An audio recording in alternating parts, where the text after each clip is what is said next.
I love Resident Evil 2, the remake. Yeah. It's on sale right now on Xbox, and it's enhanced. And, I mean, for some reason, it wouldn't let me pump the frame rate for some reason. There's an option for it. And I was playing it, I'm like, pretty scary, huh? And she's just like, yeah. I'm like, oh, man, you're just like me. I was hoping you'd be scared by this, and she just absolutely wasn't. If she's looking for spooky dookie, then she should probably play. She always is. That's why she's with me. I just meant like a ghost poop when you said spooky dookie. Hey guys, this is Hair the Dogcast, and this is a special recording of Raw Dogs. Why is it special? Because Dom is here. Hello. We got him back. Because we are hungover. We roped him in. We are. And this is a Patreon exclusive. Mm-hmm. Because we love you. Yes. Today, I am Brad. Just Brad? I am Brad. Brad, would you like to explain to our listeners what happened last night? I don't know. Apparently, it was a mess at some points, but it was my bachelor party, and I'm feeling it today. You're A-OK and allowed to have that. We are part of the HyperX Podcast Network. Drink responsibly. Hey, we had a DD. Yeah, we did. It was great. Yeah. Who else is here? I'm here. It's me, Dylan, back I again. love this guy. He's actually dressed as Alucard for people that are listening. He's got the wig and everything. It's great. They call me the Whip Boy. From Carly's bachelorette party, there was a white wig, and you put it on, and I'm like, dude, you look like Alucard, and you said you were the Witcher. Yes, I'm more Henry Cavill. Yeah. There he is. Mm-hmm. Beautiful. That's me. Beautiful. If I shave, it's what's keeping the pretty at bay is my beard. You'd be so pretty if you didn't have a beard. Tyler, how are you today? Tyler, that's me. I'm here. In a parallel universe, I'm still laying on Nate's couch because I had about 64 ounces of Oktoberfest from multiple steins last night. You went to Nate's house? Yeah, I slept on Nate's couch. Okay. Did you guys kiss? I don't know. Well, at least Nate's got a couch now, because last time I was at his place, there was literally not a piece of furniture in there. He's got a really nice place. Yeah, it's a big house. Yeah. We had some food. I don't remember what I was eating, but it was very hot, very spicy. It's funny. Every time I think about Nate, for some reason, I imagine like a serial killer's house. Yep. It does kind of give you the vibe right now because there's really not a lot in there. And he just doesn't seem like he needs it either. Yep. Okay.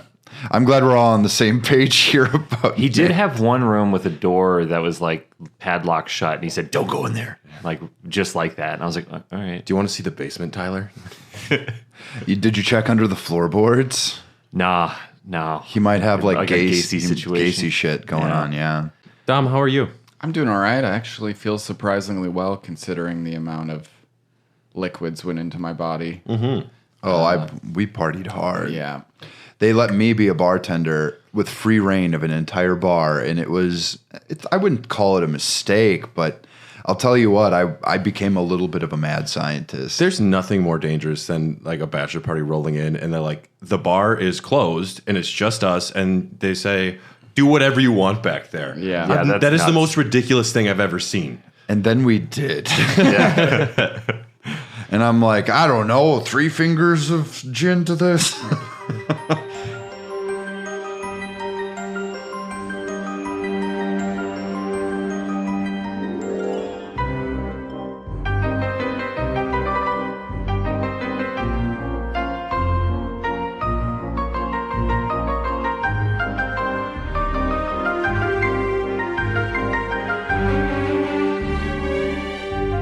So we're talking about a video game today called Castlevania Symphony of the Night. Always near the tops of like the best games of all time lists. People go apeshit for this game. They go crazy. I have a poster of it right there. Yes, we do. Yeah, I'm a huge fan of this game and super excited to talk about this. My first time playing it was on the PS1 way back in the day. My brother picked it up, and I've probably beaten through it 15, 20 times. Wow. Yeah. It's a quick playthrough after you know kind of where you're going. It doesn't telegraph like modern Metroidvanias at all. Yeah, it's peculiar. It's a relic. Is what I'm going to call it. Yeah, started the Metroidvania craze. That was one half of the name. I mean, Metroid, of course, was first, but Super Metroid in particular was, spoiler alert, better game. I don't think it's. I mean, I agree. I still prefer Symphony of the Night, but I think Super Metroid is perfect. But so, Dylan, did you play this back in the PS1? I did not. I played this for the first time literally probably 5 years ago. Cool. Requiem, when it was released on the PlayStation 4. Yeah. That was my first introduction to it because famously, a copy of this, even used, is like $150, especially if it's like the black case. Yeah. So I never got around to it. I have a lot of decently rare PS1 games, decently, and I always wanted this one, and I should have really snatched it up. I remember one time seeing it in a local used game store for $20. That'd be a good deal. God. Now the collector's craze is going off the charts, and I can't do anything, apparently. Also, my PS1, like, you know, with a little screen attached to it, Yeah. doesn't work no more. It died. I got 2 PS1s if you want to borrow one. Let's see if the screen still works, because that's worth a lot of money. Okay. I will borrow one from you. Yeah, because I have both models, so. The screen only small works in one. the little one, yeah. Yeah. The PS1, Let's see if it works. it actually says PS1, right? And then this is great because everybody who's into gaming has played this game before, except 2 people here who have played it for the first time today, which is very exciting. Yeah, I played it for the first time a week ago, and I haven't beaten it yet, but I am enjoying it a lot. Hell, you're not even halfway through. Yeah, I thought I was further than what I was. we did spoil the upside down castle for Tyler. Yeah, we had to. That seems I think they didn't need to do that. That's a lot. Yeah. They did, though. They did it. And it's really cool, like, to have a whole separate, like, system going on where you have to use all of your abilities to make sure that you can do everything in reverse.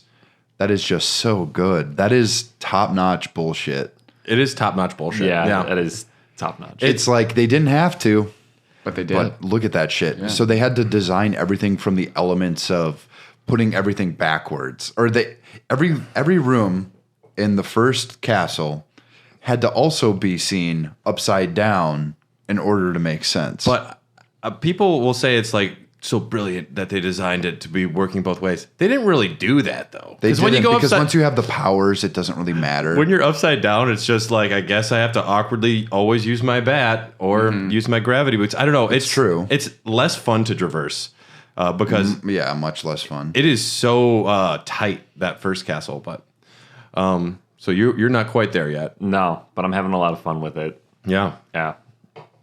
And Dom? I also started it last week and have completed it fully. Thought I had completed it fully after like 2 days.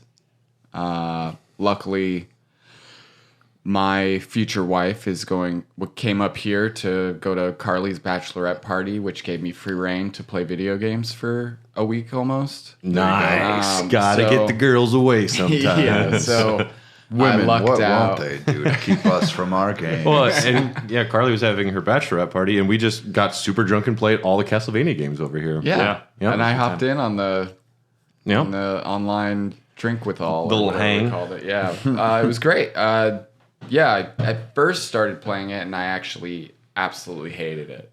but that was because I couldn't figure out how to save my game. So every time I died, I would have to go back to the beginning of the game. That's great. You didn't realize the giant hexagonal cube was the save point? I didn't know what the hell that was. Because I didn't know anything about the game. I was trying to like go in blind so that nothing was spoiled for me. There is an era where up on the pad did so many things. Yeah.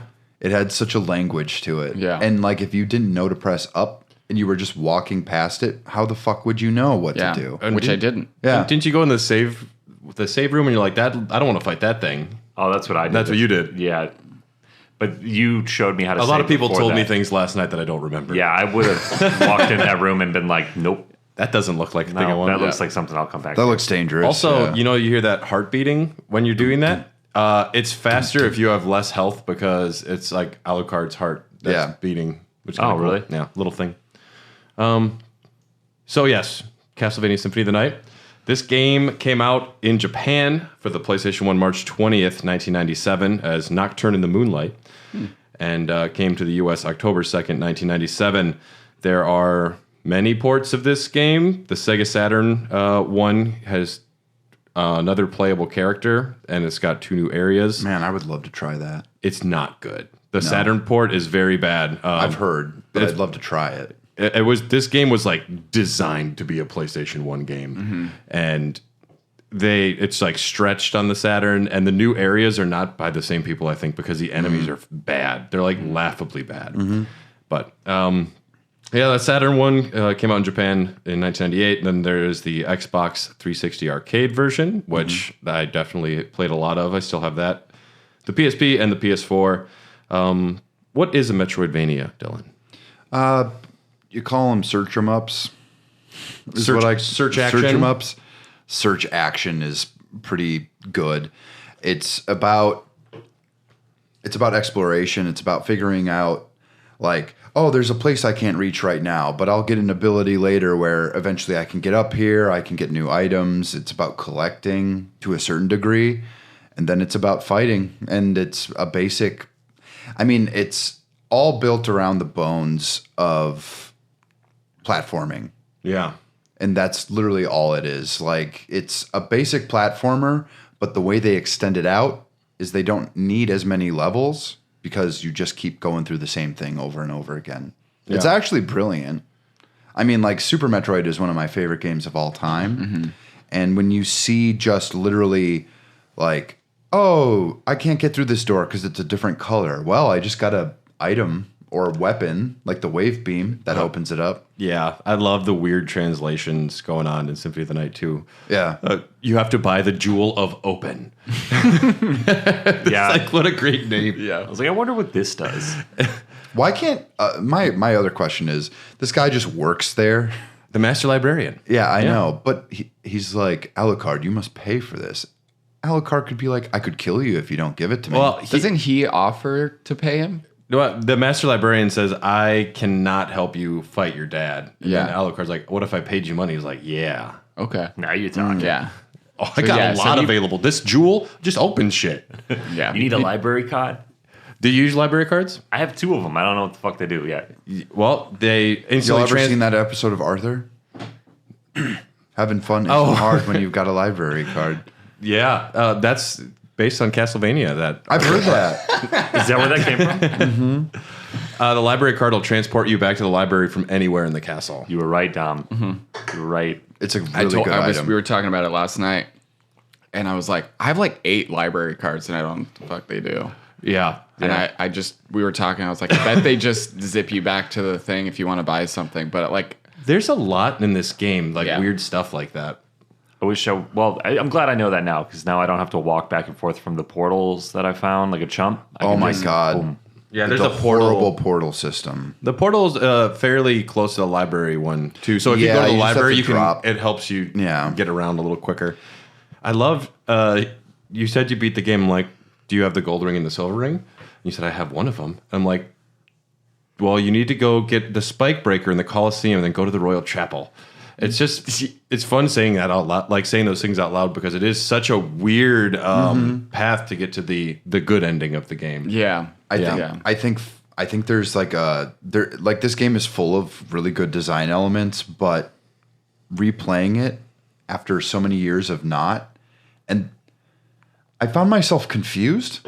So it felt fresh. Like utterly, it felt fresh, but I was utterly confused. I found myself being dumb because a lot of the modern conventions of Metroidvanias are better and easier, and I found myself being like, where the fuck do I go? And I refuse to look up a guide, so I'm literally just traversing all the same areas. I think that's how I found the succubus in the first place. Yeah. I mean, like Olrox's quarters. Yeah. How was I supposed to know that the fucking clock thing was going to open up? How did I know that area was supposed to open up if nobody had ever said fucking anything? There was no condition to opening that. That's a good thing, though. I don't know. I like those weird mysteries because then you talk about it with your friends, like at school or something. Like, dude, the clock opens up, and so one of them just opens up like every other minute. The left side, the one on the right, you need the stopwatch to open up. Yeah, and then the bottom will open up with the right rings. That one I did on accident, actually. The one on the right where you have because I have this horrible habit now that I've gamed with a joystick for so long that every time I try and run, I would actually be pushing up. And so I was using my magic sometimes when I didn't want to. Yeah. And I was just sitting there waiting, and I think I tried to jump up to the other one, and then I did that, and the other one opened up, and I went, oh, shit, there's more over here. Yeah. I think other Metroidvanias today, they have the benefit of being built on the back of this game. Yeah, that's true. And Super Metroid. I mean, the pedigree is high, but the Metroidvanias that come out today, I mean, they have the gift of hindsight, and they know how to make things better. It's true. And that's half of indie games now are just Metroidvanias. But I mean, there's a real Imagine audience for it. Metroidvania that is Dark Souls. Essentially, yeah. Yes. Have you ever played Salt and Sanctuary? Any of you guys? Oh, I thought he was just talking about Hollow Knight. Oh, that too. Hollow Knight I as mean, well. all of it There's a is. new one that's like based on Bloodborne that looks really cool. It's like Crow Souls or something like that. Oh Moon my God. Scars. No. It's not out yet. It was an indie direct or something. Yeah. The trailer looks cool, but yeah. This game was developed by Konami, who we were talking about earlier. Used to be fucking awesome. Now they just make pachinko machines. They did announce Suikoden 1 and 2 remaster, which you have my attention. I was very hungover when I woke up and saw that, and I think that's immediately pissed. I was like, this sucks. And then I watched it and I looked into it, and it actually is nice. And Are they using? Well, obviously it's not Square Enix, so no. But if they used that fucking engine, The 2D, 3D engine. yeah, like with like Live Alive and Octopath and all those. Octopath and shit, that would actually be really fucking dope. yeah, just it's going to be widescreen and everything's going to be like made a little prettier. But I'm okay. But Konami has sucked for a very long time, so I'm wary. But back then they were still cool. This was directed and produced by Toru Hogihara. About halfway, something like that, through the development of this game, he got promoted, which just means, sorry, I'm leaving the game. So assistant director Igarashi. Oh, you're doing so good. Can you do something else for us? You're doing great. Can you leave the game? But possibly, I mean, that's great for him. He also did Rondo of Blood, so he deserved a promotion. But Igarashi then stepped up and took control of the game. And I think it was from probably a pretty early point of development. But Igarashi is almost a meme himself. Anyone that does just wear a whip around and a cowboy hat, I have respect for, you know? That's how he shows up to the office. Yeah, there's a weird thing where people just start turning into the games they create.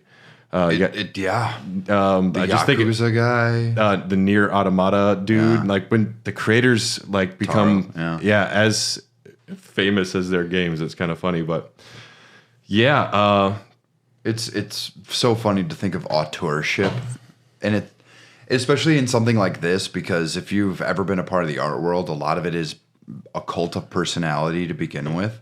So when you get something like an Igarashi or something, it's like, yeah, you directed the game, but you didn't make that monster look cool. Someone else did that for you. yeah, it's always hard to discern what the creator, the auteur, is bringing to the table.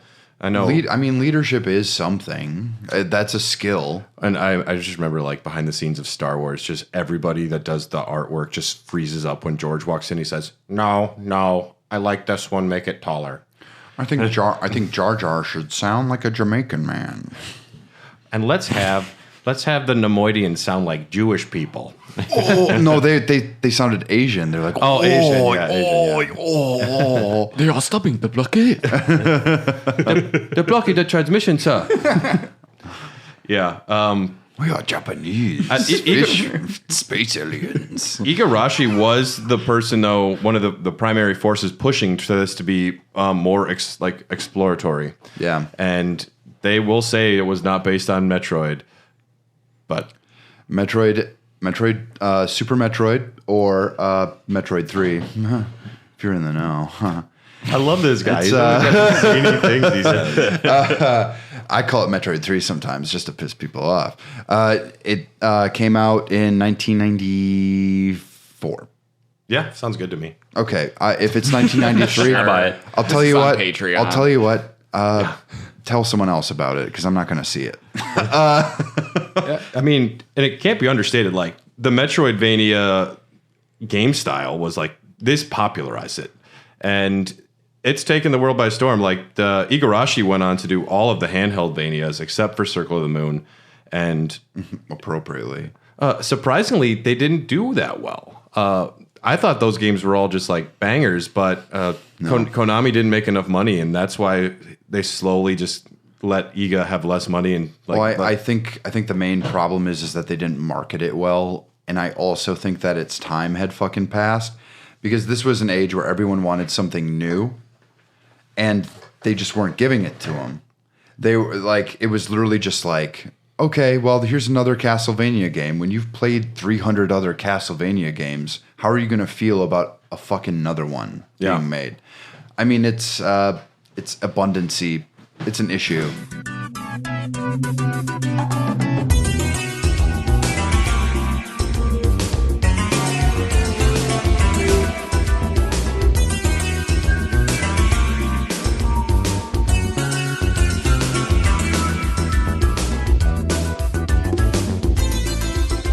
So they decided, Igarashi and Hogihara,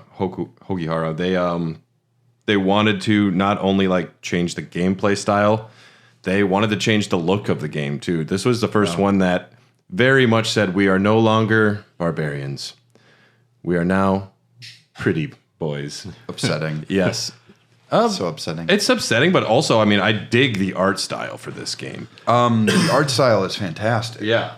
Stunning work. It's absolutely stunning. The designs were by Ayami Kojima. They actually just went into a bookstore and just looked at all the covers they could and just found an artist they liked. She was doing freelance manga work, and Her manga work is so That's good. so sick. yeah, Her manga work, like just plain like ink work, yeah. it's phenomenal. And I'm not sure what she's doing now.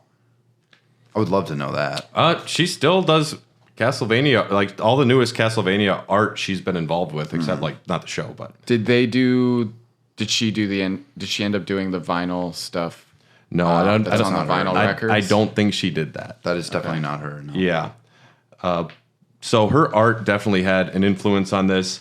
And then they brought in Michiru Yamane to do the soundtrack. And the soundtrack of this game is It's full of bops. it's Dude. full of bops. I mean, if that's one thing that I've noticed from my very, very new relationship with Castlevania is that they don't miss on the music ever. It's always a banger after a banger. Yeah. Like even the fucking Wii game, the Wii fighting game, it's like, well, the soundtrack's great. Yeah, every time I'm playing, I feel like that meme of the kid that like it has the stereo up to 11 and it's just the kid crying like tears of joy. That's how I feel every time I'm playing. Yeah. It didn't really hit me until I think the Alchemy Lab. Yeah. And the second I hopped in there and that song started playing, I was like, all right, Yeah. I'm fucking in now for sure. One of the downsides for the Inverted Castle is no new music. That is the biggest disappointment. If there was new music, I think that Inverted Castle would feel like as good as the first Castle. I still wildly enjoy the Inverted Castle, but I think music, like more music, but that was late in the game. They're like, let's just flip it over. Yeah. Yeah. And written by Igarashi and Furukawa, who did the dialogue. This is a direct sequel to Rondo of Blood. Also, to get to It's translation literally errors. the ending of Rondo of Blood at the beginning. But famously, it doesn't say the right game. On at least the PlayStation 1 and maybe the Xbox 360 one, it says like Final Scene Bloodlines. And this is not It's not Bloodlines. This is not the It's Sega definitely Genesis not one, Bloodlines, no. which is great. It does say Bloodlines, you're right. Yeah. This game was originally going to be developed for the Sega 32X. Could you imagine the brilliance of Symphony of the Night trapped on the 32X? That'd be hilarious. But An add-on that no one would want to buy. yeah, I had one.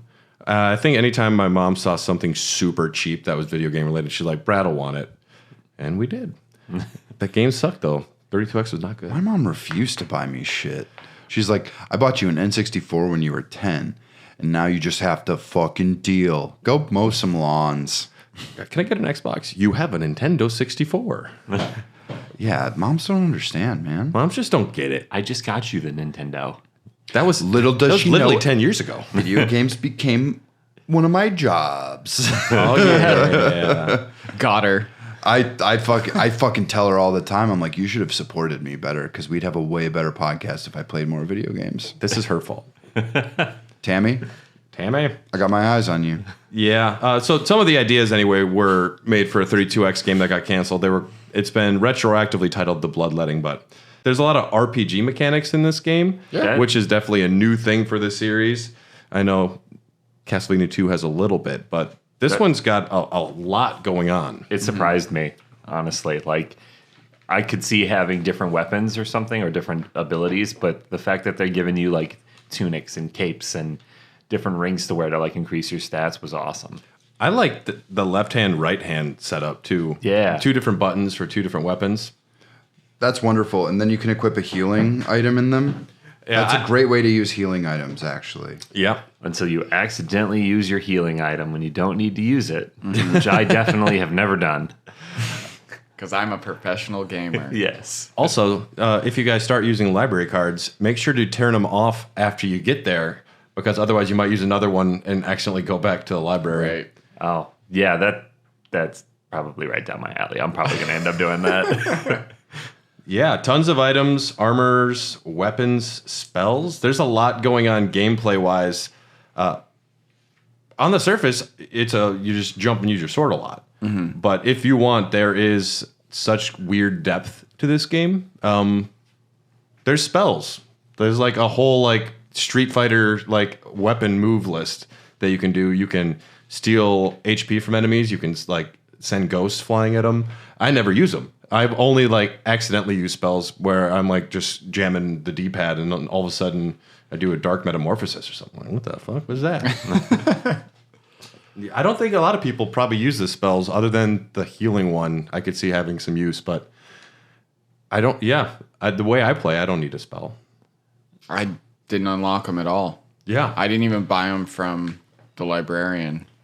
yeah. Those I just ultimate bought the spells map. are a bit much. Yeah, I bought the map, and I think that's the only thing I bought from him. And the Jewel of Open. Yeah. He's He's got some cool stuff there. Yeah, I bought a weapon because I was still using that little short sword. Yeah. So I bought a weapon, and it looked like a boomerang type deal. And I was like, oh, this is great. And it said it does like 70 damage. And this is early in the game where I was doing like 8. And I was like, fuck yeah.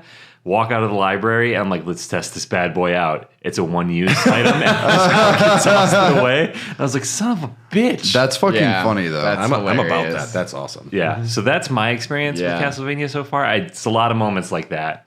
Yeah, Figuring it out. Yeah. And learning, that's learning like how to save Before, Fuck, yeah, exactly. That's how I started. I started hating this game. I started out, this is the worst game ever made. How do people like this shit? And then once I figured out how to save,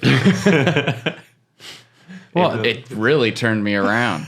Back then, you could get away with that stuff because you had manuals, and people would actually look at the manuals.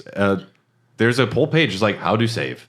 But it's also like, this is something I still miss. Do you remember the excitement of getting a game at a place and then like your mom's driving you home and you're just thinking about playing it, like it's almost like fucking palpable. And I just remember being like, I'm like, oh shit, look at these character designs. Oh, fuck. And I'd be like, Mom, look at this. And my mom would be like, Mom, Alucard's over 400. That's great, Bradley. It's like, I got a mom in my video game too. And she's like, yeah, great. Really awesome. I'm sure she's going to support you real good. Yeah, one of my... She's dead. There's like And you have amnesia. There's a throwaway scene in Saving Silverman, and it's just Jack Black sitting on a chair reading a PlayStation 1 manual. And I'm like, it's just in the background. I'm like, that's great. That is a fucking time and place. Do you remember what game? I don't remember, but I'm pretty sure it was a PS1 game. You said Saving Silverman? Yeah. Yeah, that's a good one. Michiru Yamane did the soundtrack to that, too. Get out of here. Get out of here. Get outta here. Get out of here. Sony did not want this game on the PlayStation. Really? Yep, they're like, we want 3D games. None of this bullshit.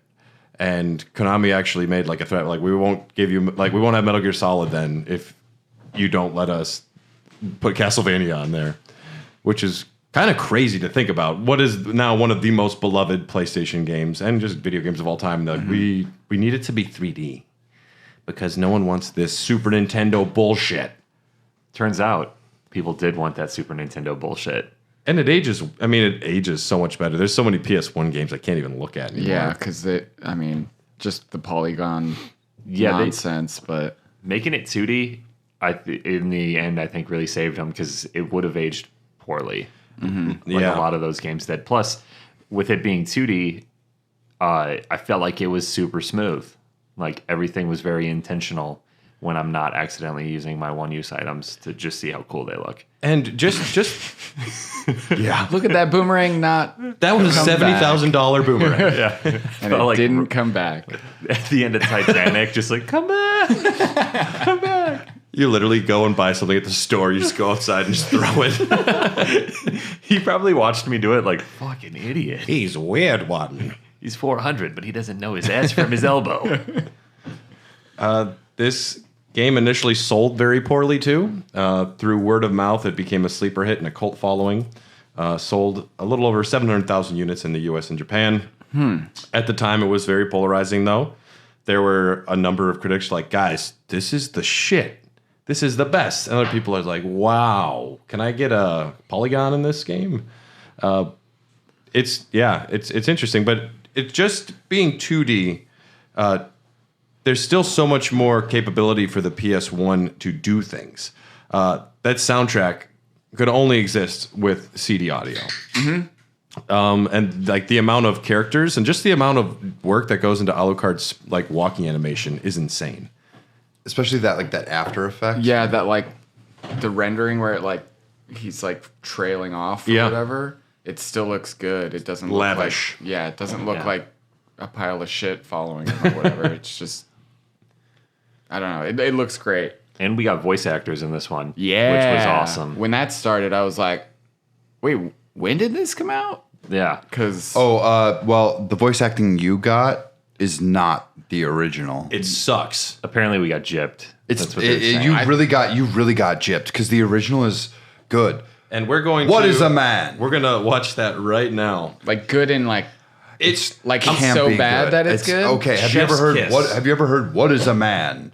A miserable no, pile. don't spoil it. Let's let him. Okay. Die, monster! You don't belong in this world. It was not by my hand that I'm once again given flesh. I was called here by humans who wish to pay me tribute. Tribute? You steal men's souls and make them your slaves. Perhaps the same could be said of all religions. I love that shit. Your words are as I'm empty super as like your Dracula. soul. Mankind ill needs a savior such as you. What is a man? A miserable little pile of secrets. But enough talk. How about you? That's the same dialogue though, isn't it? No, No, it's not. It's completely different. it doesn't They say they what it- retranslate. He definitely doesn't say "have at you," and he doesn't say what is a man. like a miserable little pile of secrets. Like, Dracula, you got some issues going on, dude. Damn. I will say the voice acting is good in the one that we played. Yeah, it's still good. I missed the camp. This sounds like a bunch of theater actors hanging out in their garage together. It doesn't. I think it's the delivery is the problem because the script itself is not that bad. No, the script is great. I always walk into a room and just say, "Die, monster!" Like that is something people would say. Like that's like a thing that would actually happen, and you're just like, "Oh, okay, well, all right." Perhaps the same could be said of all religions. I'm like, holy shit. That's I think in the one that we've played. Yeah, it's on there. There's a comparable line to that. Yeah. But he definitely doesn't say, "How about you?" No, but that is great. I love that man? Yeah, I'm fairly certain ours said, "Stick 'em up." I love you just sitting in the chair, just throws the wine glass too. How about you? Man, am I Dracula? Shit. Yeah. You did do that last night, didn't you? What? How about you? Threw your wine glass against the wall and said, "How about you?" And then you guys battled me, and I became a big demon. Yeah. Yep. Mm-hmm. The D-Man. The D-Man.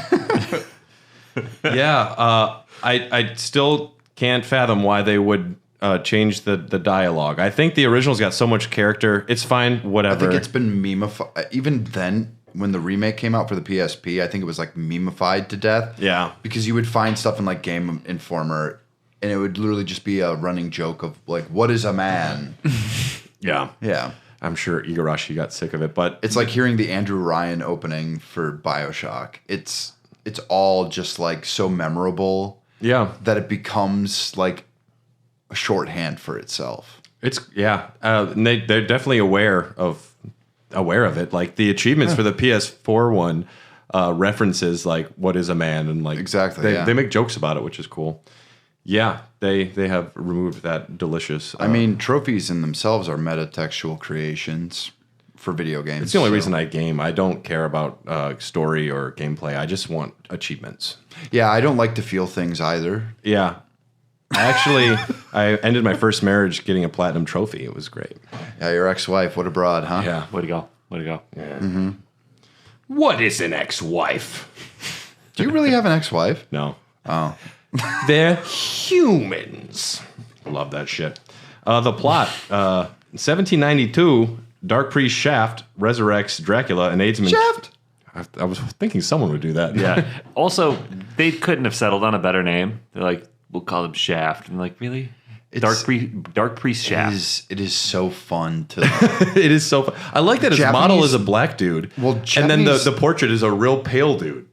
Well, what's funny about this is that Japanese naming conventions revolve around a lot of like Anglo, like English, like warping. Mm-hmm. And if it sounds good to them, they'll use it. Like if it rolls off the tongue pretty good, they'll go with that. It's like my greatest example. So in Full Metal Alchemist, there is a character named Hohenheim, and he's Edward Elric's dad. Spoiler alert, I guess. Whatever. You're supposed to say the spoiler alert. But he's got a full name, and I do have to read. I do have to read this. Darth Vader's his father. Spoiler alert. His name is just Van Hohenheim in the show, in the manga, but he's named after an actual Theophrastus von Hohenheim. It's a great name. There's a full name for it though. Never mind. You just said a name, and I'm pretty sure that's not a name. There's no way. It is now. Theophrastus von Hohenheim. That's ridiculous. It sounds great. But they'll take a lot of English words and like they'll kind of like play around with it. Like, have you ever heard like an anime song and it'll be like a banger? Ikatara power, Ikatara super. I'm about that. Yeah, that's what it is though. They'll be like, yes, we're using this now. Yeah, I've definitely listened to a few anime songs that do that, but that again is not a name. They had me at Theo. They were going. They had it. Theophrastus. They were on. Theo. They were going somewhere. Fasted, and then it's a roller Theophrastus coaster von of a name. Hohenheim, the famous alchemist. So Dark Priest Shaft.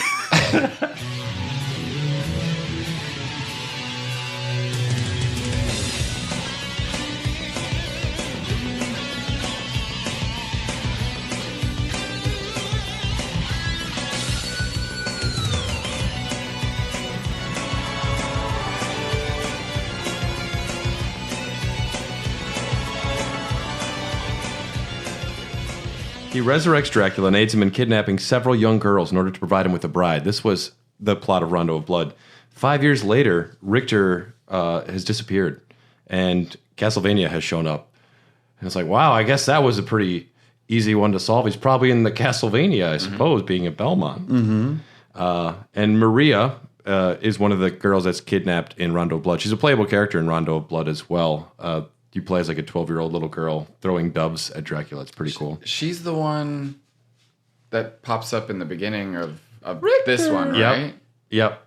Is she a little kid in this one? No, then she's the woman that helps you in the castle. Yeah. But She's got full boobies, if you look at the vinyl record, she yeah, does. she sure does. Oh, yeah. and she's full of sass. You said 4 or 5 years after? 5 years later. Okay. And, Shaft is the one responsible for kidnapping Richter and brainwashing him. Some of the gameplay system stuff. I mean, swords are kind of what you do. This is a major break from tradition in Castlevania. Apart from like Castlevania 3, where you have a few different attack options because of characters, this is just straight up. You're not using the vampire killer. You will start off with a really great set of armor, and then death just yoinks it right off of you. What a dick. Yeah. I played a luck mode run this time. With all your stats go down to like dog shit, except luck is at 100, and there's this weird mechanic where if you get hit and more than half of your HP is taken away, it sends you flying like super far.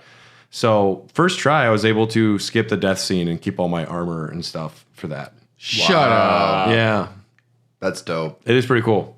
Because otherwise, I tried to just do the regular luck mode, and it's stupid tough. You have to do like 20 hits to kill like regular enemies, and it wasn't fun. But keeping the yellow card set was great. That worked. Yeah. So I skipped that. Fuck you, death. There's a lot of like weird things too. I didn't know that there was swords that you throw. There's a few different swords you actually like throw them out, and they like you Jedi like pull it back to you. Oh, like Thor or Mjolnir. That's actually kind of dope because in the anime, that's what Alucard does. Yeah, that's actually like, I mean, also he looks exactly like Alucard from the illustrations. The show is so good. I think I'm a season behind though. I prefer the Captain N Alucard though. The what? Alucard in Captain N. Oh yeah, I gotta look that up. Dad. All right, vampires rule. Whoa, cool it, dude. You're wrinkling the cape. Alucard, you incompetent idiot! I told you to guard the poltergeist king. He almost escaped. Oh wow, bummer, huh? Is that all you have to say for yourself? You are a disgrace. Out of my castle, you deadbeat! We watched that right before Heavyweights, right? Yeah, or after. Or right after. I was pretty drunk for that. I drink too much these days. I'm gonna slow down. Slow down. He's so cool. He skateboards and has sunglasses. Are you looking at Dracula with the flat top hairdo, or are you looking at Alucard? What? Yeah, they both look great. Is this? It's a Nintendo TV show. This is Castlevania Alucard. Yeah. In the show. Castlevania 3, yeah. You think he's going to help you, but he betrays you. I mean, those glasses are actually pretty sick. Yeah. Yeah, a lot of tude. There's a lot of like little weird things too. Like if you equip 2 heaven swords and you press the attack buttons at the same time, it does a unique attack. Hold on. Everyone has to see this. It's made in... they took that dude with the cool style. Yeah, Like the girl. Kojima style. Yeah. I like that. Oh, I would have that on my wall. That's dope. That's really cool. That's how I want to look. If I had all my hair. Well, just start wearing a cape and sunglasses. You can get started. Frankly, I mean, that's the vibe I really want to go for. It's more of a cloak. You also have Is to that a whip? Yeah, don't ask. I never leave home without it. You also got to talk like a brain dead surfer too, because that's kind of what he sounded like. Oh, man. Oh. What is a man? Yeah, there's short swords, regular swords, long swords, throwing swords. There's clubs. There's a few different fist items, which There are some that are good because you attack so fast with them, but you have to be close. I just love the animation of Alucard just throwing haymakers. Yeah. Do you guys use the exploit when you reach the Royal Chapel? Are you talking about the shield rod? No, the exploit to gain like 10 levels like super quick. Where if you get to the top, there's a bone guy, and then there's a spiked ball that can fall down, right? If you can jump over that and you can just keep punching the ball, you can level up. Oh, Nice. Yeah, I leveled up 10 levels just doing that. I was just like, well, I don't want to make this like cheap. Dylan just wearing a cape and punching spike balls. He's just like, ugh. Are you okay? I'm leveling up. I'm leveling up. I'm punching balls. Even my girl, she's just like, what are you doing? And I'm like, look it, level up. Pretty cool, huh? This is super I know necessary. something. Sick. She's just like, yeah, I'm so turned on. Yeah, I just used when I found the Misty power to like phase through walls. Yeah. Those jewel knuckles were clutch. They're nice. Yeah. Yeah, they're not bad. I forget the name of it, but I have a little dagger, and it's on my second hand, and it's just it's like a prison shank animation where he's just like, and like I just get in real close on everything and just, and like just take them down. Just shanking dudes. Yeah. Yep. And then there are projectiles as well. Like You're boomerangs. familiar with those. Yeah. They don't come back, no matter how much you want them to. You can't pick them back I up. save every single one for any boss battle, and it makes it so fucking easy. There are also monster vials, which are very rare drops from mermen, bats, and skeletons, and you actually can throw it out, and it just summons an enemy to fight for you. Which I'm like, I didn't know that. That's cool. I knew that. What are those called? Monster vials. Huh. Yeah. You don't. They're extremely rare. What's the drop percentage on that? It's bad. Like, it's extremely rare. There's a reason that I've played gotten this a like 15 few. times and never seen one. I've Or maybe I have, but I never go into like look at my 20 projectiles that I'm not going to use. Yeah, I just prefer the straight up combat for the most part. There's also the Power of Sire. It's very rare. There's only a couple in the game. It like kills any enemies instantly on screen, and it puts a picture of the real Dracula Vlad Tepesh on screen. It's really weird. Like the actual guy Dracula's based Like on. the goofy portrait. Yeah, like the real guy. It's crazy. And yeah, you can just pick up like pentagrams and stuff. Shit's pretty heavy metal. Yeah. The one that looks like Nandor. Which one? Nandor from I guess We it Do in don't- the Shadows. Ah, okay. You haven't seen that yet? No. Oh, okay. That's the new pop-up at Lost Whale. They're going to do What We Do in the Shadows for... Oh, really? Oh, that's dope. Yeah, For Halloween? For spooky season. Don't watch the latest season. It's really bad. Okay. It's fine. Wellington Paranormal, I might say, is still very good. It is if not getting amazing. better. It's still good. It is I've amazing. loved it. Plenty of sub-weapons in this game. The knife, the axe, the cross. The cross is newer to Castlevania. That's the one that just... Not the boomerang. Which one am I thinking of here? Yeah, the cross is the one that does like that major full screen attack. Yeah. And it takes like 50% of your magic. 100 hearts. It costs a lot. Holy water. Holy water's different in this one because originally Sticks. it would just stick, but in this one it actually moves forward. It hasn't for me. It moves forward a little bit, and then the other thing you can get is the vibhuti, which is like a little hand, and you just throw it on the ground, and that one stays in place. Did you say the Bible yet? The Bible, Yeah. my favorite one. The one that like around you? Yeah. Yeah. Best for close combat. Yep. I like Just that one. protection too, if you're dealing with Medusa heads or flea men. I use the clock. The clock's good. Yeah. And I do love the holy water. Did you guys see the little handgun looking thing? Mm-hmm. Do you know what it does? No, I haven't used it. Is that the electricity thing? Yeah, it's a Yeah. taser. Uh-huh. I've never used it. Whenever I'd get it, I just try it, and it just looks like it shoots a little pitiful thing. Yeah. But you shoot it, and it hits an enemy. You keep holding the button down, and it just shocks them. That's what Yeah. it does? it's Yeah. a fucking taser. Get the fuck out of here. You didn't know that? No. Oh, cool. I knew something. yeah. Yeah, I found it in the Coliseum. I found it, yeah. It's That's in the first time you see it. Coliseum. but Yeah. You only see it in a couple spots, but I totally didn't know it was a fucking taser. Yeah, neither did I. I'm like, what's this, a handgun? I think it It looks like a handgun. Like You a might have pistol. to It's a really bad like sprite. fact to be check me fair. on this, but I think it actually, if you have enough, if they're close enough lined up, I think it goes through multiple enemies as well. Yeah.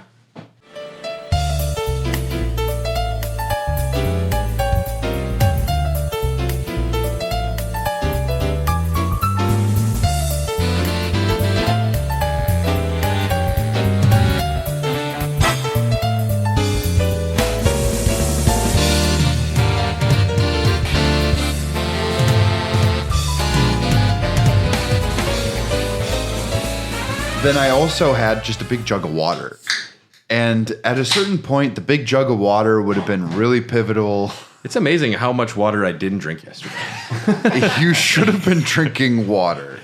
And it was like one of my great regrets. I'm like, I brought this for a reason. And then I leave it at Tom's place. It didn't even get on the bus with us. Do you guys want to do shots? No. Oh, God. I do. So there's also multiple forms. That's one of the main things that you do to get around the castle, like expand where you can go. There's The wolf is the most useless. Yeah, I barely The wolf used sucks. the wolf is cool. It's cool. It's useless. for fast traveling. And it looks stupid. If you have a long hallway and you double tap, the Yeah, wolf I can know. run right through stuff. That's super fast. That saves a lot of time for some of those But hallways. it's only like the marble hallway and then like the entry hallway that I used it, I think. Here's my I problem. use it that when I take the library card back. You can run through the library so fast. Yeah, I never tried Fast as that. fuck, boy. Yeah. Yeah. So my main Bark, problem bark. is, especially Igarashi did Bloodstained as well. These hallways, bit too long Yeah. with the same some of fucking them, enemies. yeah. Some of them. And I get annoyed by stuff like that because I'm like, well, what? You couldn't like loop it in on itself? I mean, like, look at the Dark Souls map. Have you ever seen a 3D graphic of the Dark Souls map? No. It doesn't make sense. It's gorgeous, and it all fucking. I'm literally doing a thing where I'm like, He's doing like a making yin my and a hands- yang yeah. almost with his hands. It's all like it curls in on itself so beautifully. Yeah, the amount of, especially when you don't know where you're supposed to go, so you just end up walking the entirety of your map over and over looking for a door you haven't been through yet. I take just I take for kill me. granted that stuff because it's just so built into my brain at this point where to go. I luckily found out that the librarian sells the map. Yeah. And then from there, you can just look at where the white lines aren't, and you're like, oh, I haven't been there. Yeah, you can see where like also doors haven't been gone through. Yeah, It's not expensive either, so definitely worth getting right away. The I had wolf, to do it this time. Yeah, the wolf you get fairly early on. Then you have the mist. That thing is a lifesaver. Like, literally. the mist is cool. Yeah. I Like, don't when use you're- it too often. I used it almost the entirety of the Dracula battle. And then there was also another, sorry to spoil things, Tyler, but there's a boss in the catacombs. You're supposed to say it and then spoil after. Say so there's spoiler a- afterwards. Yeah. Okay, we'll have to go back. All right, rewind. There's a boss in the catacombs that is, he's like the really tall one. You're basically at his toes, like just hacking. Galamoth. He's the super boss Yeah. of the game. Yeah.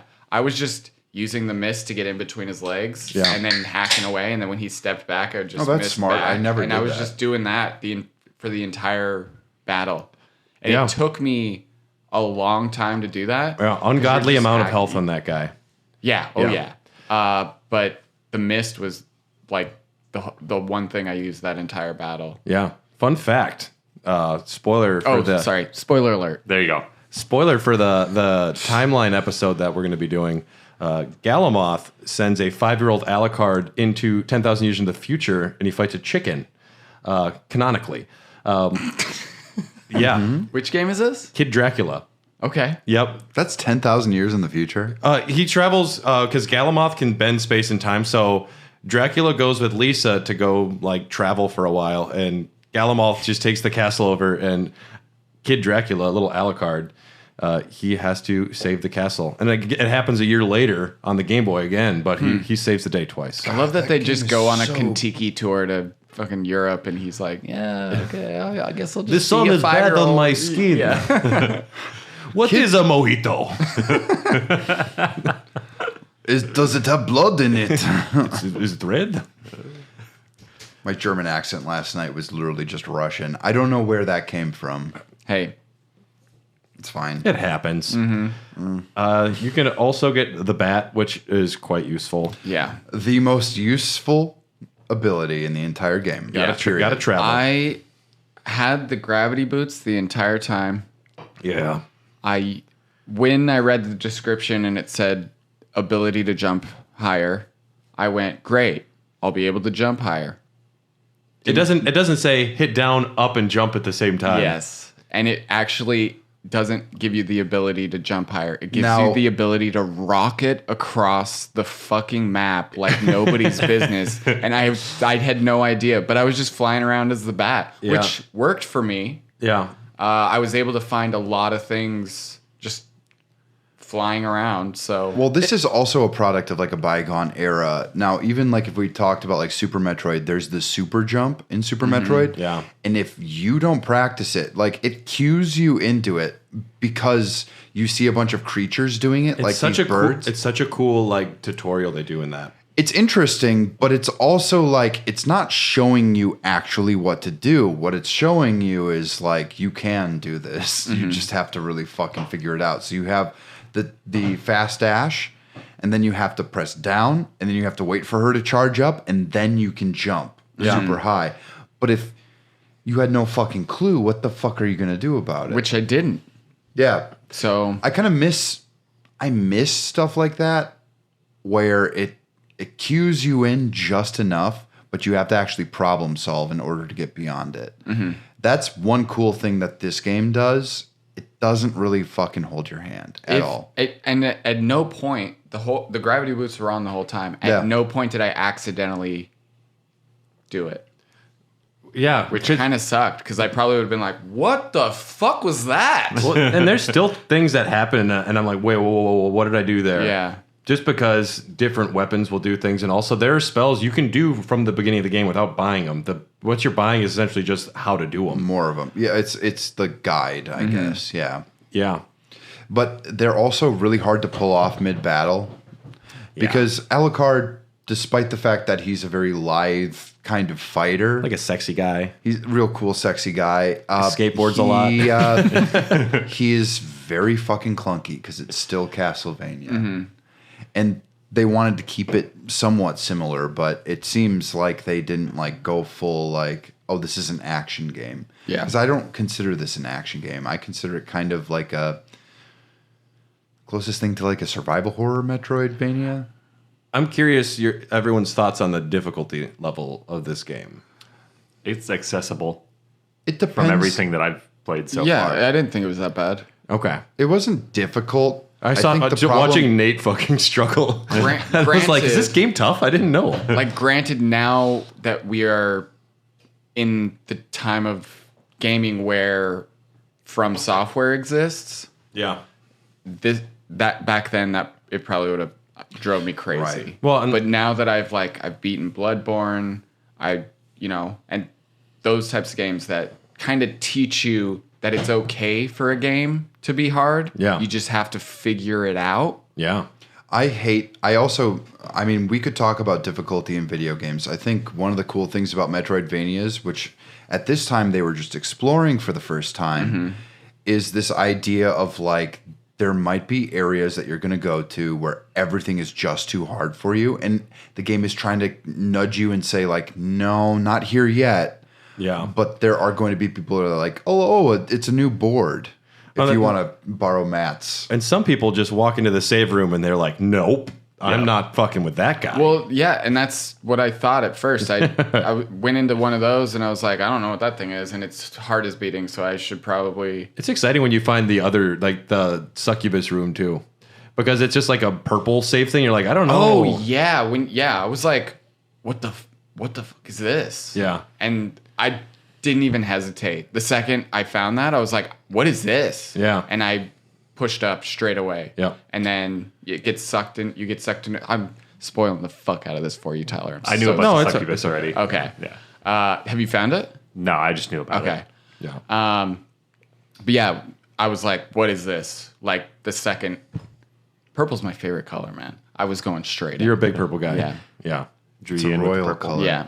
And then King, on the other side. Slay, King, Slay. Yeah. Yeah, I wish they would do more with the forms, kind of. It'd be cool if there was like whole gameplay areas where it's like, all right, this is the bat section. They only have that one hallway where you have to do like the echolocation navigating, but Sure. I wouldn't mind if there was just like an area like Alucard literally couldn't stand anywhere. You have to be the bat to like do a whole like, because the bat can attack, it can shoot fireballs, but you never use those things for combat other than the mist, which is good for dodging. Yeah, and then there's also familiars. These are little homies that follow you around. They level up with you. And My favorite little homie is the one praying at the grave. which one? Little homies. Oh, okay.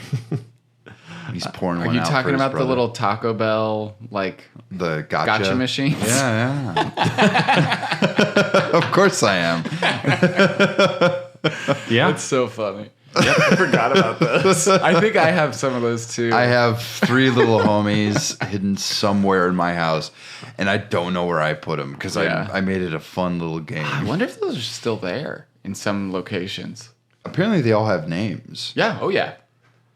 Yeah. They're written on the thing when you like Lucinda. So these little homies. Jeremy.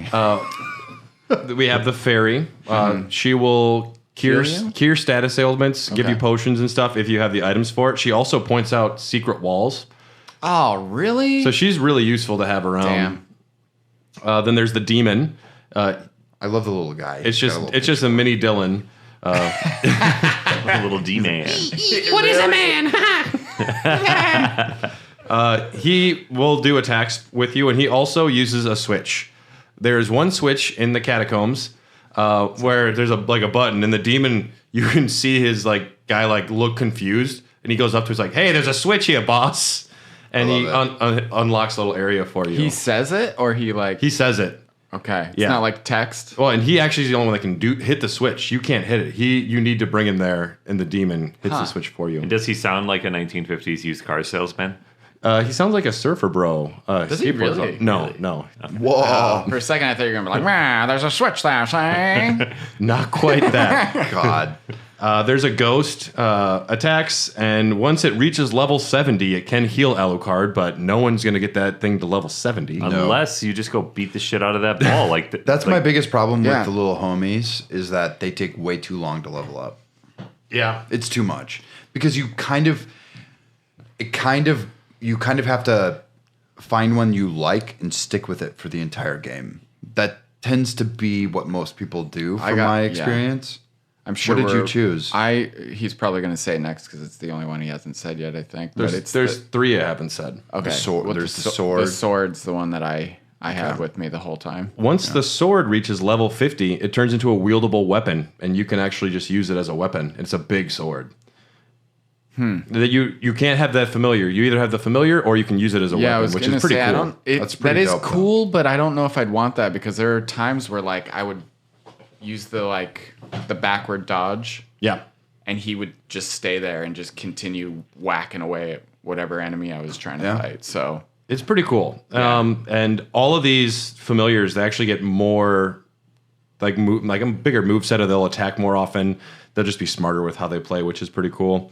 The bat, if you transform into the bat form while you have the bat familiar, little hearts appear over its head and it wants to fuck you. And then you turn back into Alucard and a question mark goes over its head. It's like, I am too horny. you get an achievement for that, right? Yeah, it's like Bat Friends or something like that. And then there's 2 familiars that were exclusive to the Saturn. I believe that they're on the Requiem now, though.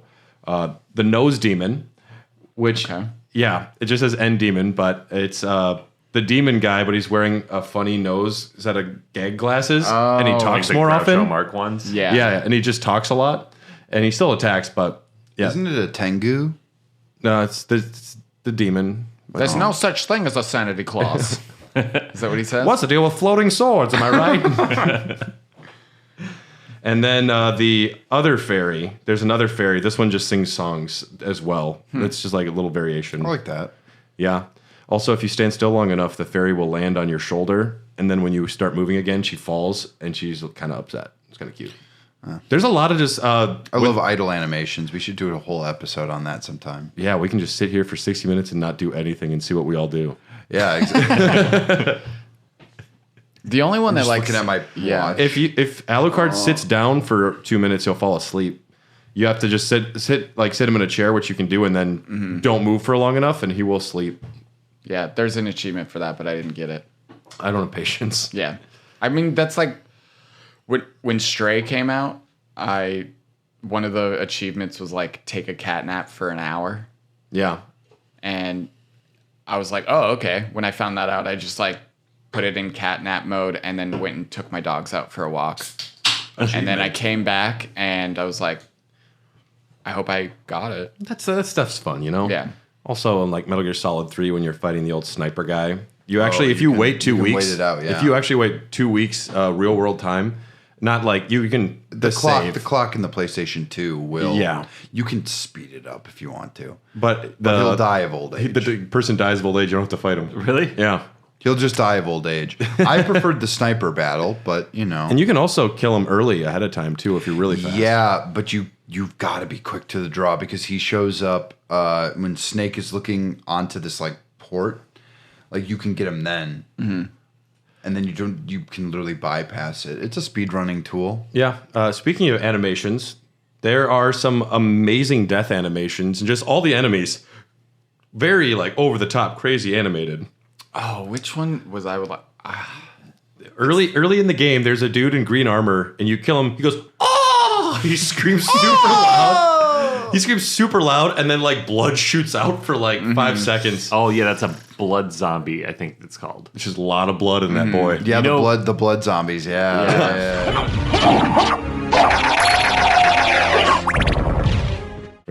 Or you know what was always really weird was the mannequin, like the marionette things. The marionettes, yeah. The marionette, that was annoying because there's a room with like 6 of them in there. Yeah, and you they're kill just them, like- it's just like oh, Yeah, they're just like, There's an owl knight, and if you kill the owl first, the knight gets like he falls to his knees and Yeah. like curses you, and then he starts attacking. And if you kill the guy first, the owl gets super upset and just comes at you super hard. It's so fun. Yeah. it's interesting. Details. And I love the flea men in the armor. I like to imagine there is a blacksmith somewhere just making a shitload of little armors. One of my favorite enemies is the flea riders. Yeah. On the hawks, I Yeah. just think that's so fucking funny. Yeah, it's like they're the littles, you know. Is this a little homie reference again? No, it's not. It's another Little? property. No. Is this? Yes, You always talk about Stuart Little, Dylan. little Nicky. I'm obsessed. Little with Nicky's Stuart great. Little. Have you guys seen my tattoo? It's Stuart Little riding on his dove friend that he falls in love with. Yeah, The there second it is. one's still good. It's not as good as the first. I mean, it's got Hugh Laurie in it. Am I right? So this game also it's got a lot, little touches. The development team was allowed, like, if you have little ideas for anything, there's a section where you'll see a bird fly in and it'll land in a nest. If you come back and visit it enough, the birds will have hatched. And you can, like, that's just a little thing that they put in there. There's a telescope you can look through. Yep. This blew my mind back in the day. You put the PlayStation disc in a CD player, and Alucard talks to you and plays a song. Who would have thought to do that? Well, there's a number of PS1 games. Like This if you put game Twisted is- Metal 4 in a CD player, it'll play music too. That's crazy. Yeah, I would have never thought to do Yeah. that. Okay, I've done it with. I would have a lot just of- been like, it won't work. It doesn't Sometimes matter. it'll play soundtracks. If you track 1 is always like computer data, and it just got like bad sound. But if you go to the next one, but yeah, this is what. As you can see, this is a PlayStation Black Disc. Cut number 1 contains computer data, so please don't play it. But you probably won't listen to me anyway, will you? Nice. This is already a banger. Fuck, dude. Yeah.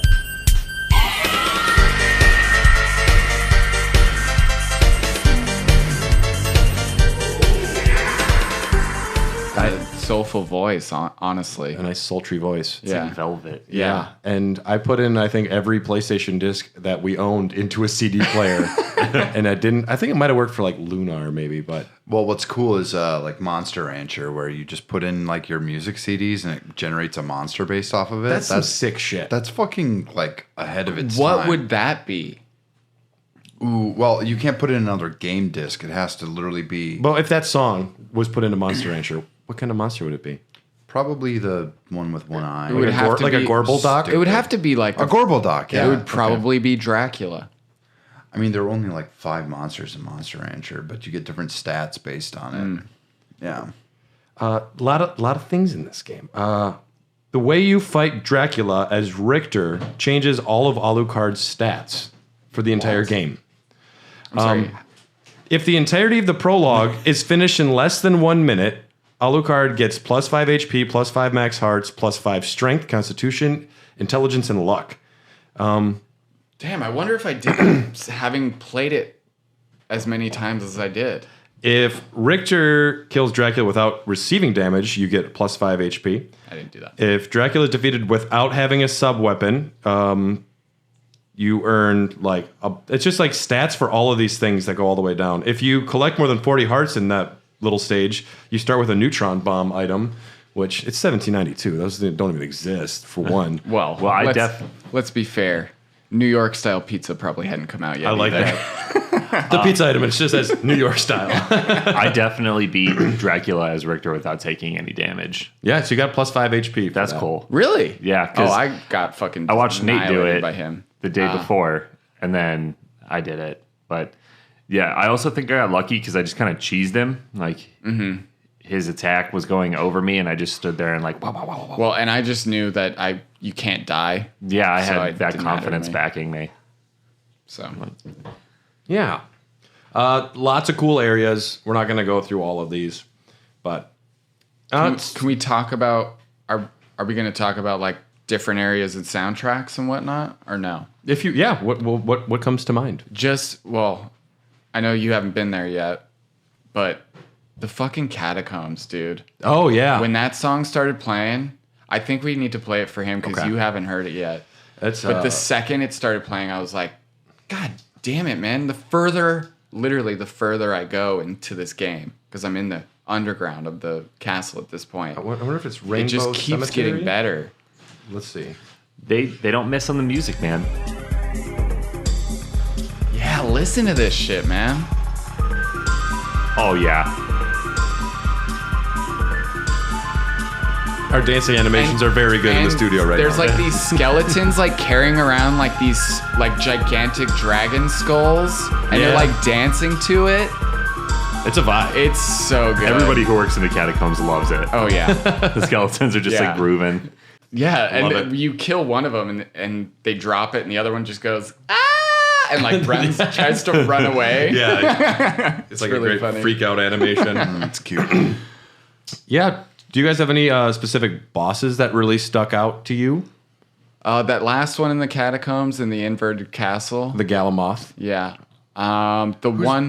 The one who's like hanging from all the hooks and those like giant Beelzebub. bugs. Yeah, that What's one. the one? The massive bodies. Grand Falloon. Grand Falloon is my favorite because it's like picking away at something. Yeah. It feels like you're popping a zit. And It's really nice. The It's bodies like- fall. It's satisfying as shit. It's really cool. Right.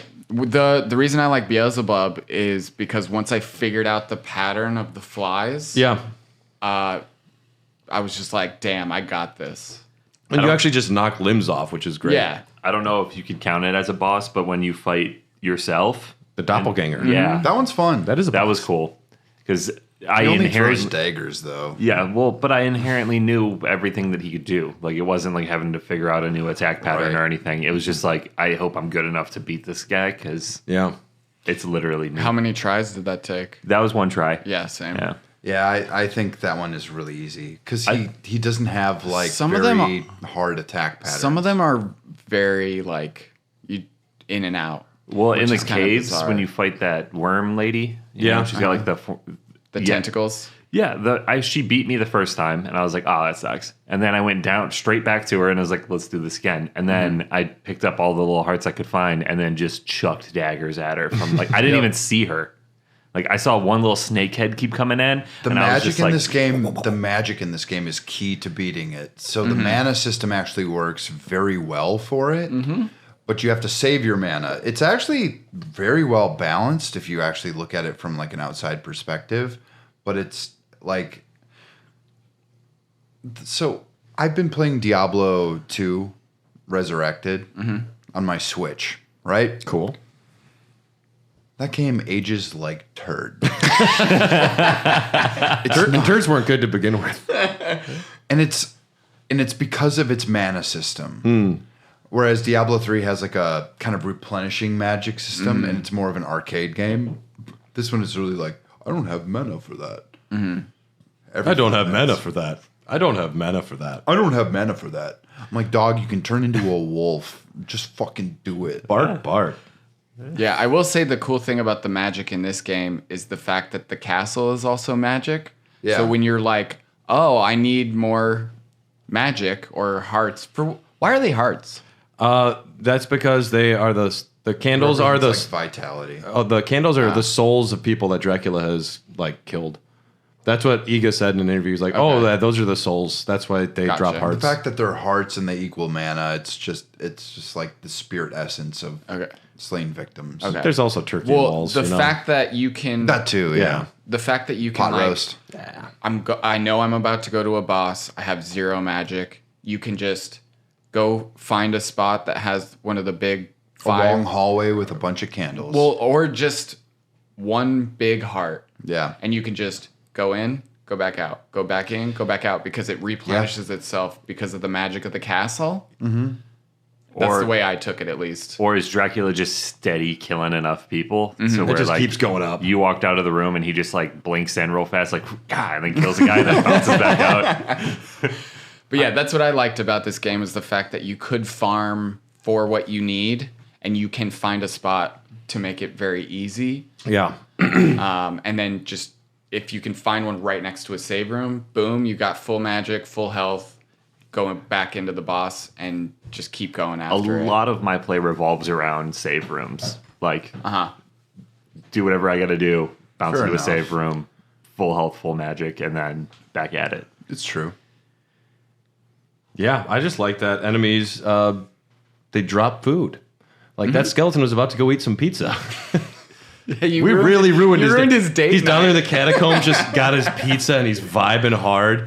Yeah. He's like, I'm going down to hang out with the marionettes. Yeah.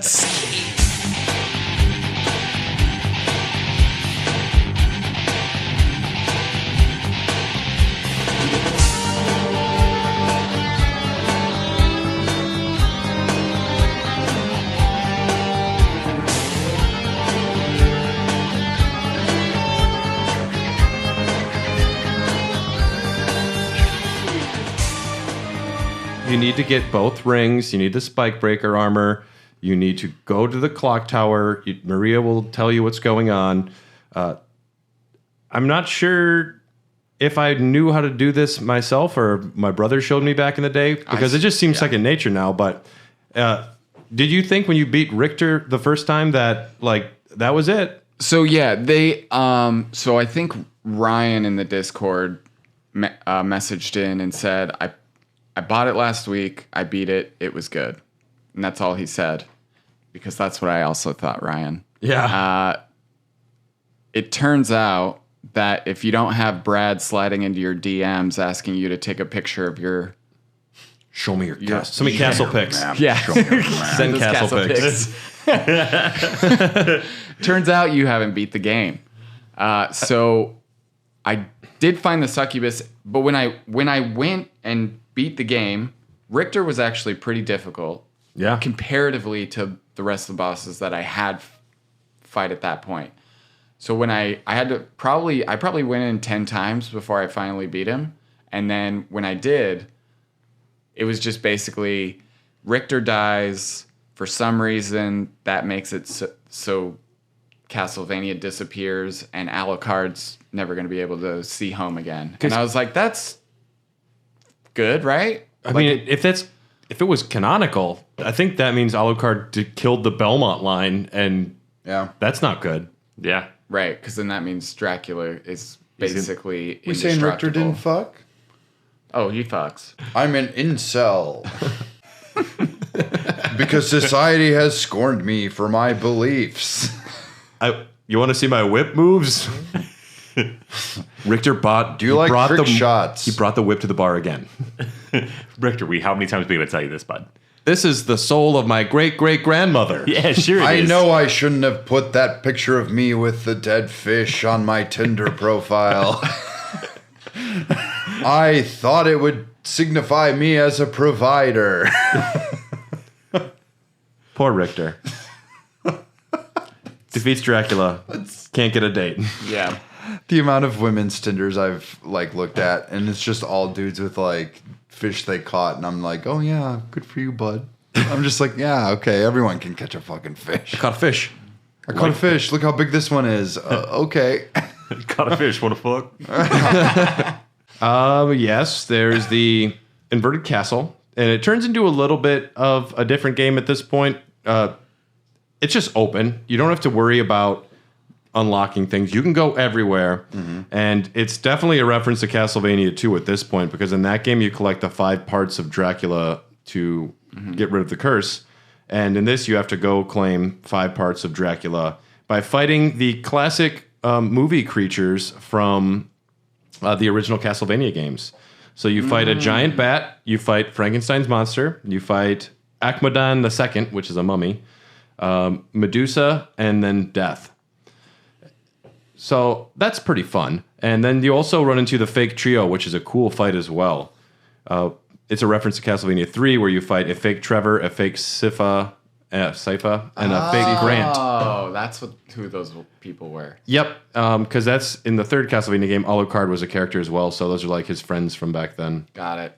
Yeah, and those are wonderfully animated too. Yeah, I like that. Yeah, I just thought it was an ice lady, a ninja, and then a She mainly uses ice magic. Yeah. Mirror version of Richter. Yeah. No, I mean, that's Trevor. Right. Yeah. This game, you can get 200.6% of the map unlocked if you get both castles. Plus, there's a little area you can get outside. There's also a glitch to get up to 400%. If you defeat, where you just you get out of the castle, you can just fly around everywhere. There's, yeah. If you want, some people, It's there. it's there. Some people will. I think I might have done it back in the day, but I think I might have done it. yeah, just to do it. You need the Sword Brothers spell, at least for one of those, to get outside of the map. Well, I remember the first time playing it, looking up a guide. Yeah. So I can't say this was my ingenuity. It just isn't true. We're coming clean here, folks. I'm coming clean. Well, I had to. There were a few things where I'm like, well, how do I get everything? All right, fine. Fuck it. I used to, like, back in the day, I would be afraid to go in a new town in Final Fantasy without looking at the guide first. Like, well, what are you going to miss? Oh, I should buy that. There's what card games can you play? The drawer upstairs has 5 gil. Yeah. You can buy. I stole some kids' money. Rob a kid's piggy bank because the guide told me to. It's free. If you defeat Dracula in the inverted castle with less than 196% of the map, Maria leaves with Richter. If you get 196% or more, Maria leaves with Alucard. Ooh. So really making sure Richter doesn't get laid if you get the whole thing. Although Maria is Richter's... actually, no. Richter might have gotten laid. In Rondo of Blood, he has to save 5 women, and one of them was his fiancée. But maybe he was celibate until the wedding. We don't know. But Maria's her little sister. There was a whole courting ritual, you know. Yep, he did like a dance around her. Yeah, like one of those birds that do the thing where they cover part of their face. Oh, those things are fucking hilarious. I like it too when the birds bring like 4 homies with them too that like just do the background dancing for them. They're just pumping their shoulders. It's a regular Bollywood extravaganza. Just snapping their fingers. It is like a Bollywood. You're never alone. You're never disrespected. So fuck me. Yeah. Dig on this. Yeah. There are other playable characters in this game. You can play as Richter if you enter Richter as your name. And he's very much a classic Castlevania style.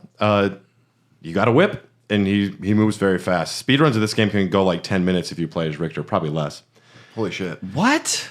You can play as Maria if you enter Maria as the name. She throws birds. She just throws birds at people. I think I remember when you told me to, get all the different items that you need to get in order to beat the game properly. Yeah. And I finally made it to Maria, and you have to fight her to prove yourself. Yeah. And she's just tossing animals at you. And Oh, I was yeah. like, is she a witch? Is she a... what is... And you were like, no, she just has animals in her She's got a pockets. pocket full of dead doves. She's got dragons and They're turtles. all living, I assure you. Alakazam. Oh, I was going to say otherwise she's just like a hardcore Ozzy Osbourne fan. She's got a lot of doves in there. Did you know that when Ozzy Osbourne bit the head off that bat, he didn't know it was a real bat? That is famously the story. Yeah. You knew that? Yeah. And he was just like, oh, fuck. So yes, you can play as Maria. There's like no story to this. It's funny. The only thing that really changed, if you go to the Master Librarian, he's facing the other direction and won't talk to you. He's like, I don't talk to Belmonts or women. Whoa. He doesn't say that, but Pretty much. You can infer it. Yeah. you can infer it. You can also play as an axe armor, one of the enemies that, like, those armor guys. Yeah, the You have green to ones. Type in axe armor. Yeah. Oh, that's fun. And then there's luck mode, which I briefly mentioned before. Let's see if there's anything else we need to talk about. The yellow Medusa heads. Extremely rarely, if you get hit by one, instead of turning to regular stone, you turn into a giant gargoyle. And you just drop as a stone gargoyle. Nothing can hurt you. You can't move. But like 1 out of 1,000 times, you'll turn into a stone gargoyle for some reason. I think I've had that happen. That happened to me one time. It was super cool. Okay. And Yeah. and that's it? You just have to reset the game? No, then it's just like you can just shake out of it? Okay. Yeah. Just shake it off. Is that what she meant? Oh, Yeah, it was about getting a Medusa head. Damn. Yeah. Way to Shake go. it off, dude. And also, if you go into the confessional and sit in the chair, a priest comes to the other side and closes the curtain and then stabs you. yep. If fun. he's red, The other one will give you something, like give you. I she only- sometimes does, and sometimes she doesn't. I only got stabbed. Okay. Yeah. Oh wait, no. A ghostly priest can toss some grape juice to you. Grape juice, sucks. you Yeah, say, it huh? feels like 5 HP, I think. Yeah, but Americans can't handle wine. Yeah. Also, Other- there was an item, the barley tea, is actually beer in the Japanese game, but in America they changed it to barley tea. Super fun. This is the first time I've noticed. In the catacombs, way down there, there's a hidden room. You have to break through the wall. In it, there's like 20 peanuts on the ground, barley tea, and a picture of the Power of Sire. So some guy was just eating peanuts and drinking beer and looking at a picture of Dracula. So basically, it's an Outback Steakhouse. Good eye. Good eye. Good eye, Richter. Oh, no, Texas Roadhouse. Yeah, that's I'm what I was. sorry. Well, that's Oh what my I God. thought in my head. Yeah, me too. I was thinking about that. I'm like, oh, that sounds like a Texas Roadhouse. We'll go with, do you want to Outback Texas Roadhouse? Steakhouse. I like that. Did Yeah. you say Outback? He said Outback Steakhouse, Oh, but I I did thought not even Texas hear that. Road. I Yeah. meant Texas Roadhouse. I thought Texas Yeah. Roadhouse in my head when he said it, though. Wow, what a relic Yeah. of an era. It's still going, man. I know. It's so bizarre driving, and they're always like on the highway. I think there's one in like up north a little bit. They're always on the highway, and it always my fiance's from Texas. So whenever we're driving you down the gotta highway, stop out. well, whenever we're driving down the highway, they always have a Texan flag out in front, and she's like, "What the fuck's going on?" Oh, it's a Texas Roadhouse. Yeah. Every single time. I used to go every Friday with my mom when I lived in Arkansas. They In got the some South, good deals, man. They're super It's popular. pronounced Arkansas. Sure it is. I don't know. I have to research to know if he's right. They also originally were going to implement an alignment system. Depending on the sub-weapons you use the most, you could either develop a holy alignment or a dark alignment. That's cool. And that it would have been nice. And it would have changed the ending of the game, depending on if you That's interesting, though. chose the dark side. Yeah, that unfortunately didn't make it. Some of the differences, Sega Saturn, on paper, it should have been the superior version. It is a 2D powerhouse. Some things that they had, though, there was a third hand available to equip items, since the Saturn had those extra buttons. So it's not like you have a third hand, but you could equip like left Right. hand, right hand, and then Middle. So what? That's Middle the hand. Y- that'd be like the Y. Yeah, it's just you his put like a dick. potion on there or something. Okay. That would have been okay. That would have been all right. Load times more frequent and much longer. The resolution was stretched to fit the Saturn's wider screen. Boo. Maria Renard was a playable character from the start. She was only added for Requiem. She's not in the Xbox Live Arcade or the other versions. Requiem's the only one where you can play as Maria. And 2 new sections were added with new themes and enemies. They're terrible. I looked at some. The Cursed Prison is like super tiny and very forgettable areas because I don't think it was designed by the same team. I think the worst thing is the map doesn't have a dedicated button. You have to go into your menu and then choose map instead of just a fucking button to pull it up. The Live Arcade, if you press the left trigger, it automatically brings up the map. Yeah, no, I'm talking about the Sega Saturn version. Oh, okay. Well, that which sounds sucks. fucking bad because the amount of times I have to look at the map to see where Oh, if dude. I'm getting all the little Everything looks boxes. kind of the same. Like it's like there are placements that are different, but for the most part, There are some different items. They do have one item that I wish they would have brought over, the Godspeed shoes, so you can have a faster walk animation. They also added smelly rice. It is rice that poisons you. Don't eat it, but it's there. It's an item if you want smelly rice. And there was a contest held where the first people to find the signed pencil board item take a photograph of it in your inventory, and then you would send Konami the photograph, and you'd receive a pencil board signed by Ayami Kojima for the first 15 people that found it and sent it in. Pretty cool. I like that. There was a Tiger Electronics handheld version of this game. I bet you that was awesome. It's very expensive now. I was looking at it. ooh, you were gonna try? I mean, if it was like $5, $10, I'm like, yeah, I'll check it out. But Sure. This was '97 when those fucking handheld games were not getting made that much anymore. No. It's a sick looking little handheld, but I don't know. How much are they now? Around $200 on eBay. Damn. Yeah. Just get a PlayStation 4 or something, you know? Truly. And they were only available at Toys R Us. The Xbox Live Arcade version was the first XBLA game to exceed the 50 megabyte file size. There was a restriction back then because they wanted every game to be able to fit on the little memory card that you could get for your Xbox. But this is the first one to do that. They have all the FMV cutscenes were removed. The famous ending theme song "I Am the Wind" was removed.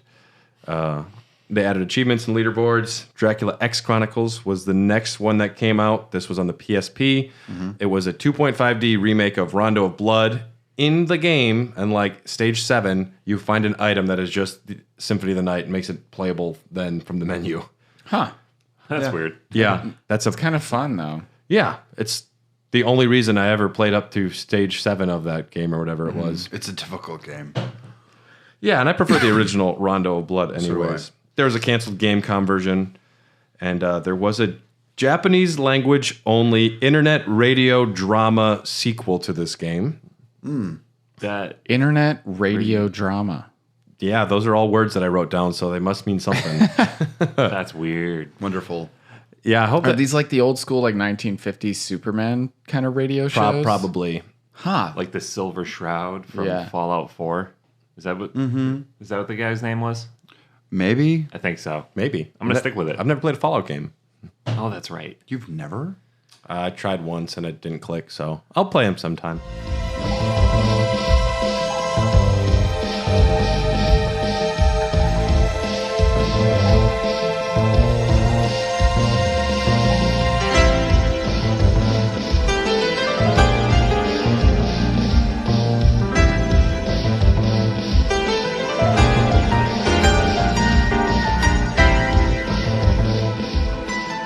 I love Symphony of the Night. I think this is a great game. It's beautiful. I think in terms of like scope and idea, I think that nothing has ever achieved this quite within its limit. Like I truly believe that this was working with limitations in the best way possible. They gave themselves an idea and they had to run with it. And sometimes if you say like, I'm only going to paint with these few brushes, sometimes you make the best thing possible. And I think this is one of those cases. I think that you can play it today. Like I was even saying, like my girl, she was literally just like, wow, this looks great. And I'm like, yeah, it really fucking does. Yeah. The animation it holds up. The Yeah. music holds up. Well, and I don't think a lot of games give themselves permission because everything is about striving for something bigger. Whereas this game knew what it wanted to be and then it fucking did it. Yeah. Did it with major success too. Flash and panache. I'm always worried going back to games and like, is it as good as I remember? And I was, like 2 stages in and I was like, fuck, this is so good. And that you can say that there may be some balancing issues. There are balancing issues. And sure, but just running around in these beautifully designed areas with this soundtrack all day. I love it all day. Yeah, I might need to get this one on vinyl. Yeah. Honestly. If Mondo still You has have it. a vinyl on your RV? Yeah. Oh, yeah. He makes Sarah drive very slow when they listen to it. Yeah. Don't go for a bump, babe.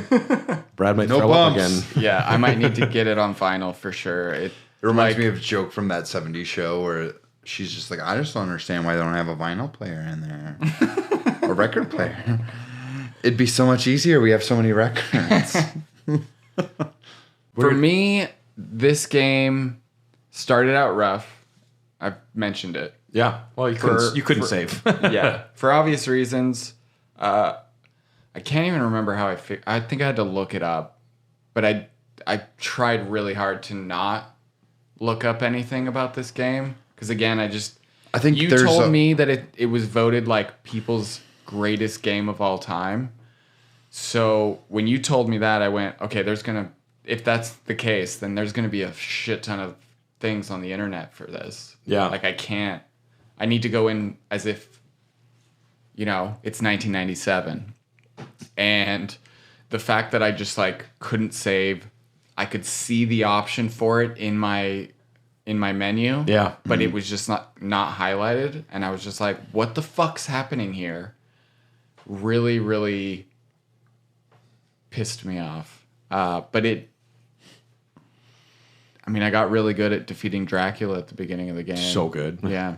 And once I figured that out, I really started enjoying it for what it was because I could get further. But after I beat the game for the first time, which actually isn't beating the game, and then you hit me up and you were like, you didn't beat it. You got to find the gold ring or the silver ring. It was the silver ring I didn't have. Yeah, because you were like, you have to get both of those, put them on, and then let me know what happens. And I wasn't like, sure okay. how far back I had to walk you because I'm like, he needs a spike breaker, but he can't get that without the echolocation of the bat. I hope he's got that. I don't know if I did. I probably did. Yeah. I don't know. Yeah, that's when you get to that super dark room. You can use the bat to see a little bit. Yeah. But once I got into the inverted castle, the enemies started getting actually like more difficult. Yeah, they ramp up pretty hard. Yeah, there. and I was like, I really don't know if I care this much.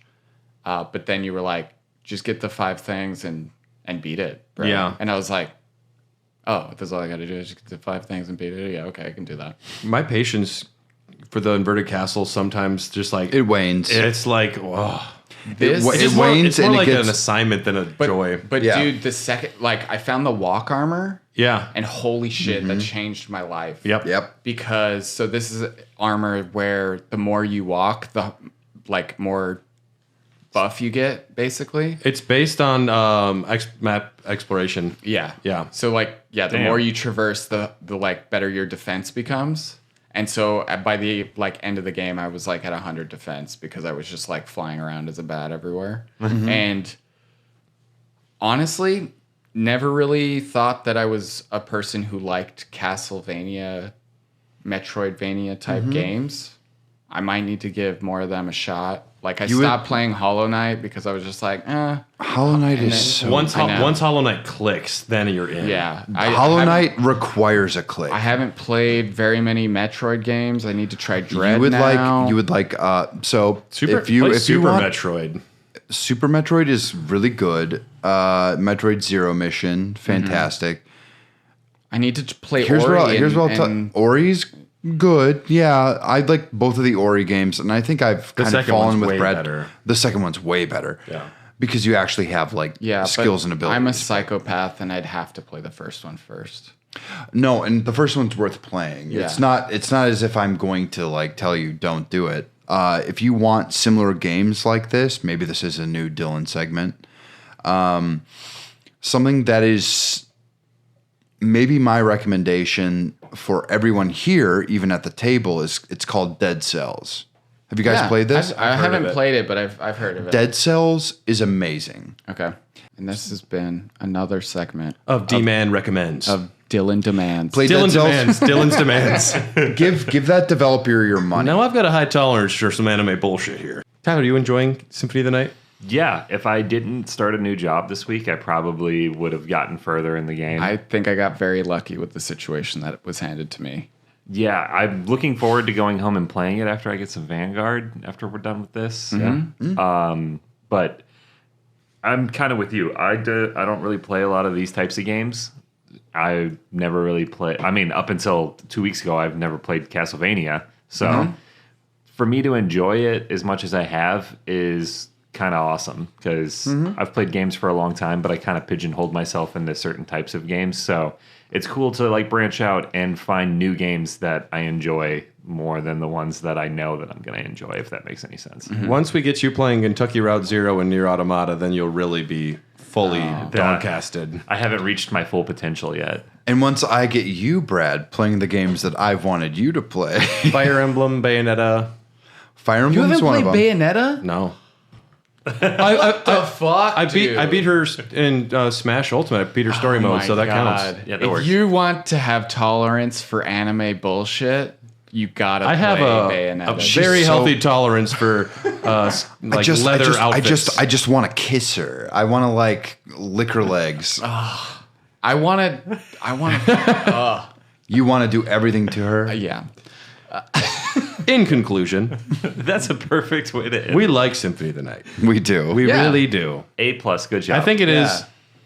the best Castlevania, Metroidvania. It sounds stupid to say it like that, but you know the Metroidvania style of these games. Well, this is my favorite one. I of go. Sorrow and Dawn of Sorrow are both really good. Dawn too. of Sorrow is still my favorite, if only because it's the getting of enemies' abilities. Yeah, it's the limitations for the DS. Like the music doesn't sound as good as the Symphony of the Night, and that's where this one just stands above the other ones. I think just because it's got such a total package. Yeah. Yeah. And speaking of the music, before we leave, we are going to hear a little bit of I Am the Wind. This is the original theme song for the PlayStation 1.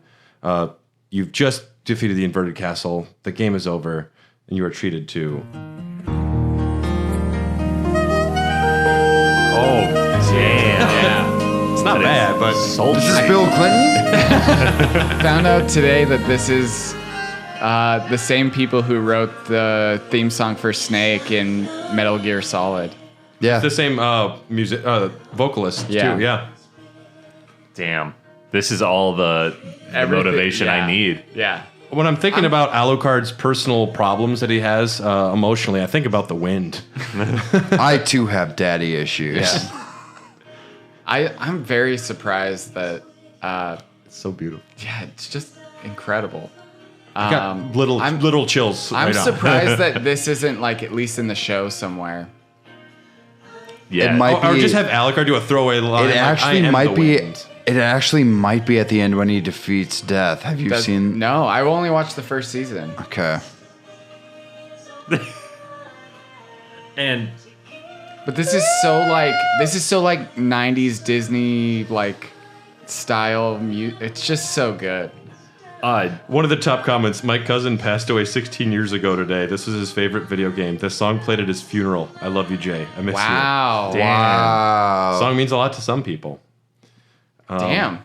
It's like Eyes on Me for me. That's going to play at your funeral? Oh, sure. Eyes on Me. Sure. Yeah. And we better check in with our friends at the Discord here.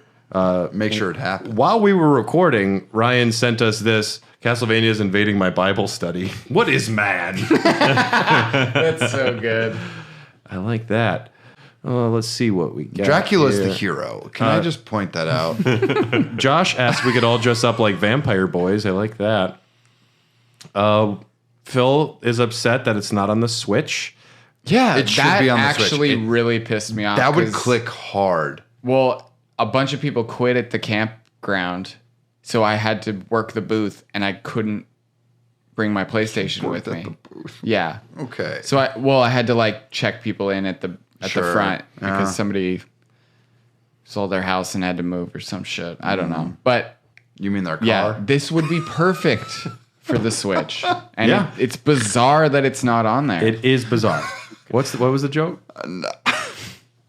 Someone sold their house and they had to like go, and I said, "What? You mean their car?" It's really fucking good. You're right, That's Dylan. really That is a good one. fucking good. That's so good. Oh my god. just laughing because he's laughing now. That's It's the best joke I've ever made in my life. It's an RV park. Oh my God. Kip says,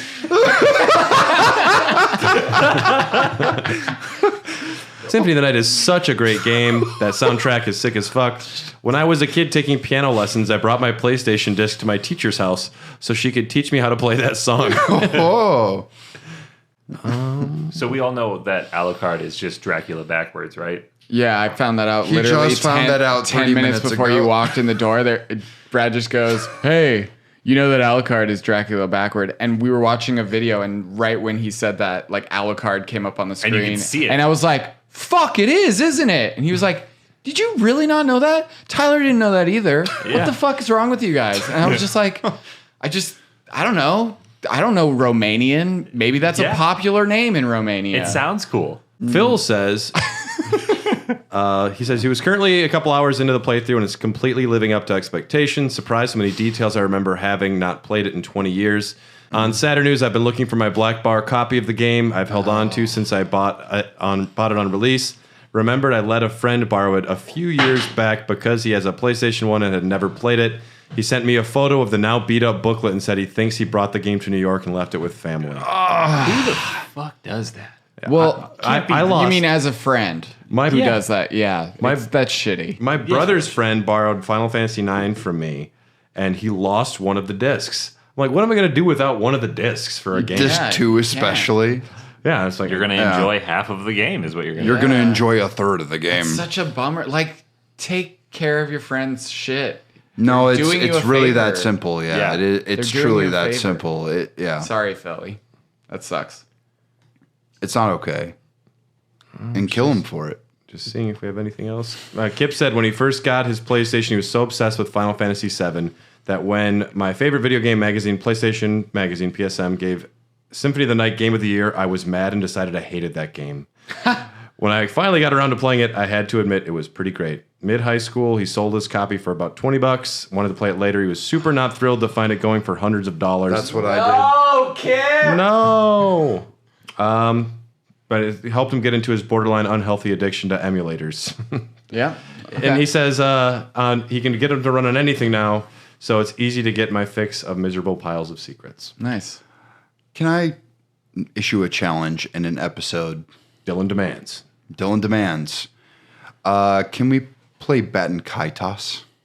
It's a card battler. It's really fucking good. Judge Tempest says, after playing Crash Bandicoot as a PS1 experience, I really appreciated how tight the controls were and the combat was fun.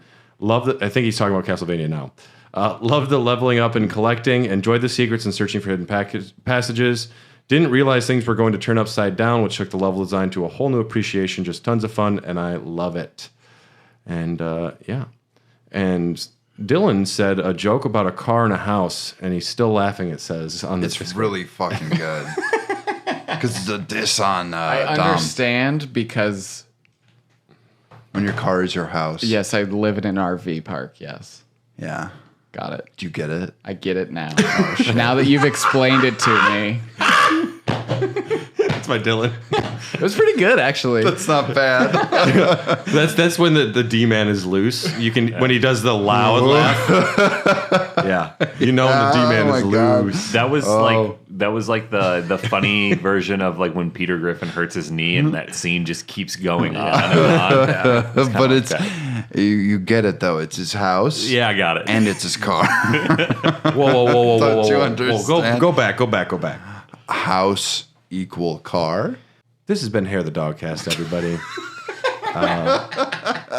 If you're listening to this, that means you support us on Patreon, and that means we love you. Thank you for your support.